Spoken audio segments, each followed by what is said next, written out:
Hello, this is video number 5 of the Apache Tears purse. I'm working on an I-cord edge of the back flap.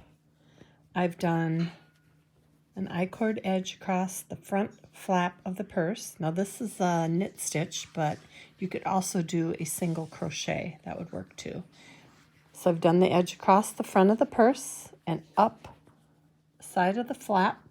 And I'm almost to the midpoint where I'm going to do a button loop, and that's kind of what I wanted to show you. So when I do an I-cord edge, I have 3 stitches that I've cast on, and then I go into the edge, pick up a 4th, and then when you do an I-cord with 4 stitches, you would knit the first 2, and then you're going to knit stitch 3 and 4 together, pull a little bit, then you're going to go into your next stitch and repeat the process.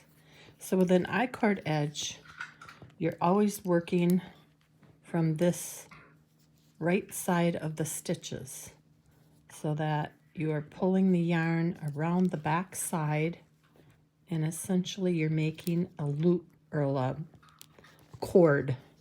You're making a corded stitch, okay?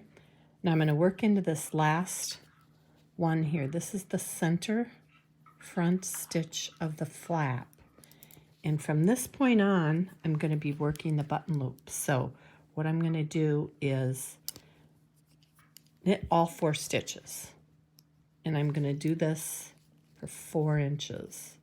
And what that will do is it will make a freestanding cord that I can then loop back to the starting point and continue on with my I-cord edge, and then I will have a button loop.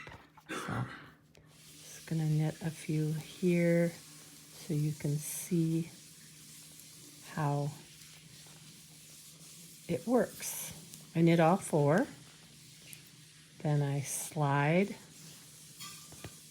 So I've got my yarn coming from the left side, and I'm going to knit again into the right side, which is pulling the stitches together across the back and making it into that cord shape.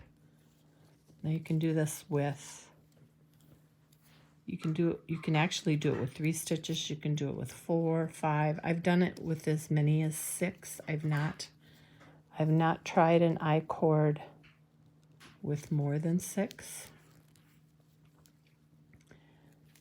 But I imagine it would work in the same manner. So you can sort of see my I-cord developing there. My little cord coming. All right, so I'm going to continue. I'm going to make this loop, and then when I'm done, I'm going to, on my last one, once I have 4 or 5 inches, I'll knit 2 together, then I'll come back into here, pick up a 4th stitch, and continue on. That way I'll have a loop stitch that will be my button loop in the finished purse. So continue watching. Watch for video number 6 of the Apache Tears purse, and I will show you a few more things.